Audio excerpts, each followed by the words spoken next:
Hai hai hai. Selamat datang kembali di channel Min Donghua. Kali ini kita akan melanjutkan cerita Donghua, Battle Truck di Heaven. Gak pakai lama lagi, langsung aja kita ke ceritanya. Check it out. Sekarang kedua dewa Taisu Senyi masih menggantung di udara.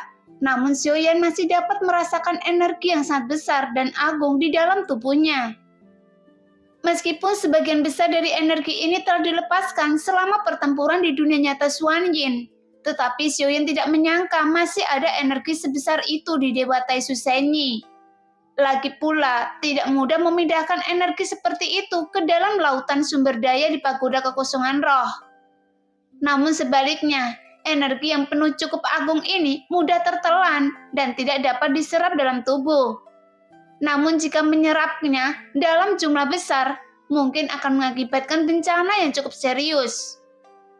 Jadi, sambil memikirkannya, Xiaoyan memerintahkan kedua dewa Taisu Senyi untuk memasok energi mereka ke dalam baju besi dewa palsu yang dimiliki Xiaoyan.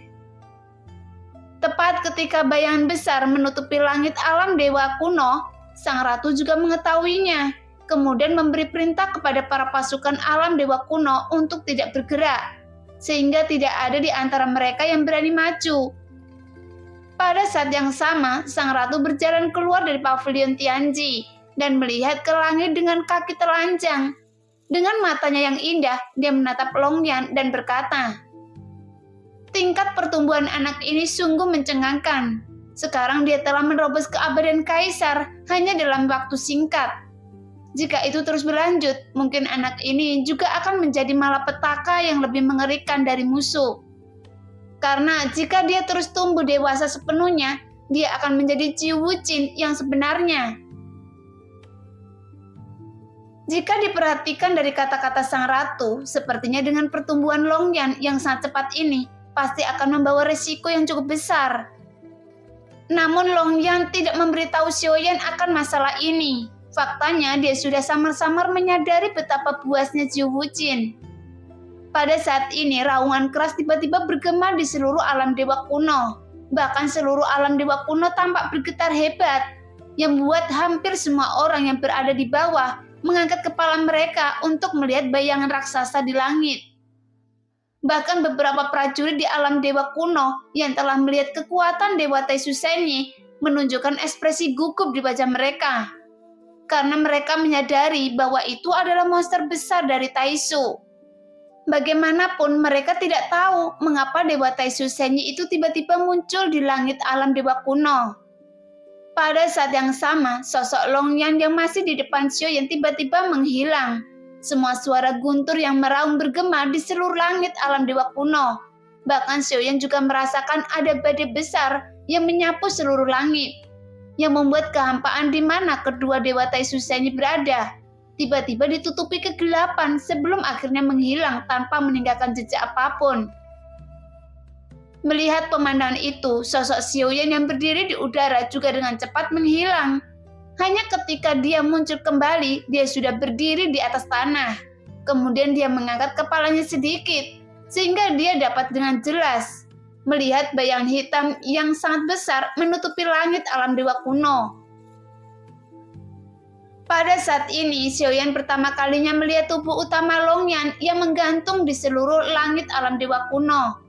Seolah-olah dengan ukurannya yang sangat besar, itu terlihat tak terbatas besarnya. Namun sebenarnya, apa yang dilihat Xiaoyan saat ini hanyalah bayangan yang belum memadat sepenuhnya. Jadi tidak terlalu besar untuk dilebih-lebihkan, karena meski wujud naga Longyan tidak sebesar Shenwu, tetapi penampilannya juga nampaknya memiliki kekuatan seperti Shenwu yang mengintimidasi. Jadi ini juga bisa disebut juga naga dalam legenda, yang posisinya di antara klan naga secara alami adalah milik Jiu Wuqin, yang keberadaannya satu-satunya di setiap dunia utama. Tentu saja mereka tidak hanya termasuk dalam 9 dunia utama, tetapi banyak binatang buas yang berasal dari satu garis keturunan. Tanpa kecuali, binatang buas yang berani mewariskan satu garis keturunan adalah makhluk yang sangat kuat dan unik. Bahkan bisa dikatakan tidak tertandingi dunia ini. Tentu saja alasan mengapa hanya ada satu garis keturunan diwariskan. Karena selain warisannya sendiri tentu saja dibatasi oleh aturan dunia. Karena keberadaan seperti itu harus menempati energi dunia yang sangat agung. Jadi garis keturunan yang sangat kuat seperti itu tidak diperbolehkan untuk reproduksi. Apa ini seharusnya sosok di atas adalah klan naga? Tetapi bukankah klan naga sangat langka sekarang? Ketika semua orang melihat pemandangan itu, mereka tidak bisa menahan diri untuk tidak berteriak. Namun Xiaoyan hanya bisa mendengarkan kata-kata orang itu. Bagaimanapun dia menyadari bahwa orang-orang yang berbicara pasti memiliki pemahaman tentang keberadaan klan naga. Jadi Xiaoyan mendengarkan apa yang mereka katakan, daripada mendengarkan apa yang dia katakan. Karena meskipun tampilannya berbeda dengan klan naga, namun tubuhnya yang sangat besar, jadi itu tetap dianggap keberadaan dari klan naga. Bagaimanapun melihat penampilan tubuh naga dan cakarnya saja, itu sudah terlihat sangat menakutkan, apalagi dengan ukurannya yang sangat besar. Meskipun tubuh fisik naga biasa juga sudah sangat besar, tetapi semua orang juga belum pernah melihat naga sebesar itu. Belum lagi kebanyakan orang hanya mendengarkan dari rumor. Jadi saat mereka melihat tubuh Longyan yang sebenarnya, mereka hanya bisa merasakan keterkejutan yang luar biasa ini. Pada saat ini, di bawah cahaya merah yang sangat menyilaukan, wujud asli Longyan yang sangat besar menggantung di gampaan. Setelah dia menelan kedua dewa Taisu Senyi secara bersamaan, segera terdengar raungan keras yang seperti guntur. Kemudian setelah raungan di langit menghilang, sosok Longyan yang sangat besar juga menghilang, sehingga kehampaan kembali ke keadaan semula. Karena setelah sosok besar itu menghilang, Longyan telah kembali menjadi bentuk manusia lagi. Kemudian dia muncul ke sisi Xiaoyan. "Ayah, mengapa Anda tiba-tiba pergi?" Longyan bertanya. Jelas dia juga bingung mengapa Xiaoyan terbang dari udara ke tanah saat melihat wujud aslinya. "Saya tidak menyangka, ternyata Longyan kecil saya begitu tampan. Ketika saya di udara, saya tidak bisa melihat Anda dengan jelas. Oleh karena itu, ayah melihat Anda dari bawah." Xiaoyan berkata sambil tertawa terbahak-bahak. Jelas dia sangat bangga pada Longyan saat ini. Mendengar itu, Longyan menggaruk kepalanya sambil tersenyum kecut. "Ayah, sebenarnya tidak terlalu menyukai wujud asli saya. Rasanya aneh jika tubuh fisik saya terlalu besar. Tapi masih akan terus tumbuh seiring dengan kultivasi saya." Longyan berkata sambil tersenyum pahit. Tepat ketika kata-kata Longyan keluar, Xiaoyan tidak tahu harus berkata apa. "Ayah, Anda harus tahu betapa menakutkannya tubuh fisik seperti itu ketika saya melihatnya seluruh sensi. Saya merasa muak dengan kekuatan mengerikan seperti itu. Karena pasti akan menimbulkan ketakutan pada semua orang oleh kebesaran tubuh fisik saya. Dan ini bukan hanya penampilan saya yang sangat besar." Mendengarkan apa yang dikatakan Longyan, Xiaoyan menyipitkan alisnya sedikit. Jelas dia tidak percaya bahwa tubuh fisik Longyan yang sangat besar masih akan terus tumbuh seiring meningkatnya kekuatannya. Jika itu benar, maka betapa mengejutkannya perubahan kekuatannya pada saat itu. Setelah Anda kembali, jangan hanya fokus latihan saja. Bagaimanapun mereka semua sudah menunggu kita. Ayo pergi. Xiaoyan berkata sambil tersenyum. Mendengar itu, Longyan menatap semua orang di rumah keluarga Xiao. Jadi dia menganggukkan kepalanya sedikit dan segera bergegas. Tepat ketika Xiaoyan dan Longyan kembali ke rumah keluarga Xiao, mereka berdua diliputi dengan berbagai pertanyaan dari semua orang. Jadi Xiaoyan tertawa dan berkata, "Semua tolong jangan mempersulit kami."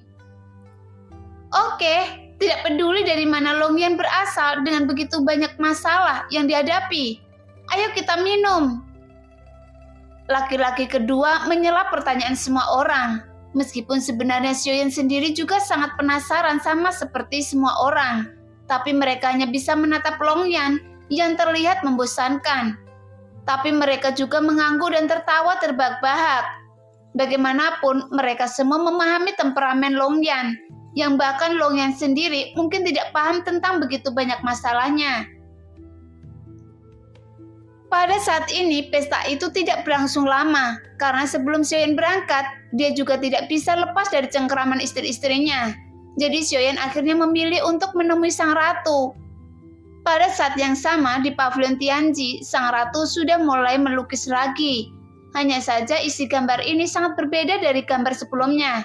Bahkan ada beberapa pemandangan indah di dalamnya. Setelah sampai di pavilion Tianji, dia segera masuk ke dalam. Namun melihat pemandangan depannya, Xiaoyan merasa tidak nyaman. Hei, ternyata suami sudah ada di sini. Coba lihat lukisan teknik pertempuran Anda, dan saya sudah terlihat bagus. Sang ratu berkata perlahan, bahkan dapat terlihat dengan jelas wajah cantik ratu tampak sangat bahagia sekarang. Sepertinya dia sama sekali tidak keberatan dengan adegan telanjang ini. Seolah-olah adegan semacam itu adalah seni. Melihat itu, sebenarnya Xiaoyan sendiri tidak terlalu keberatan. Namun Xiaoyan juga sedikit khawatir, karena jika lukisan seperti itu tersebar keluar, dan semua istri-istrinya melihat Xiaoyan melakukan hal semacam itu dengan sang ratu, mungkin semua istri-istrinya akan menguliti Xiaoyan hidup-hidup. Nanfu, ada satu hal lagi yang ingin saya serahkan kepada Anda untuk diputuskan sebelum saya pergi. Xiaoyan berkata tanpa daya, karena dia juga tahu tidak ada gunanya mengatakan apapun sekarang, karena tidak ada cara untuk menghentikan sang ratu. Bahkan jika Xiaoyan melarangnya sekarang, sang ratu akan tetap terus melukisnya. Suami, tolong katakan apa yang ingin Anda bicarakan. Saat sang ratu berbicara, dia segera meletakkan kuas lukis kuas di tangannya di atas meja, kemudian menatap Xiaoyan dengan serius. Melihat sang ratu berhenti, Xiaoyan mengulurkan tangannya, kemudian cincin penyimpannya bersinar terang. Sekarang Xiaoyan mengeluarkan lampu bermata 9 dan para senior di dalamnya. Ratu, para senior ini adalah para leluhur dari dunia tanpa batas. Sebelumnya saya ingin mengucapkan terima kasih kepada para senior, karena selama ini para senior membantu saya selama perjalanan. Saya pikir mereka dapat tinggal di dunia sensi. Bagaimanapun dunia tanpa batas telah dihancurkan oleh Taisu. Saya pikir para senior pasti ingin membalas dendam untuk dunia tanpa batas. Jadi saya harap para senior bisa tinggal di sensi untuk mendapatkan kembali kekuatan Anda. Saya harap para senior akan dapat memberi uluran tangan kepada sensi ketika saatnya tiba. Xiaoyan berkata dengan serius, karena dia juga menyadari meskipun para senior dari lampu permata 9 sudah sangat kuat, tetapi keberadaan senior juga sangat berhati-hati. Bagaimanapun dunia sensi bukanlah dunia mereka sendiri. Oleh karena itu, mereka harus mendapatkan persetujuan dunia sensi untuk menjadi makhluk sensi. Jika tidak, keberadaan mereka perlahan akan menghilang, seperti halnya dunia tanpa batas. Nah, demikianlah cerita hari ini. Terima kasih yang sudah menonton video Min Earth sampai selesai. Sampai jumpa di video selanjutnya. Bye-bye.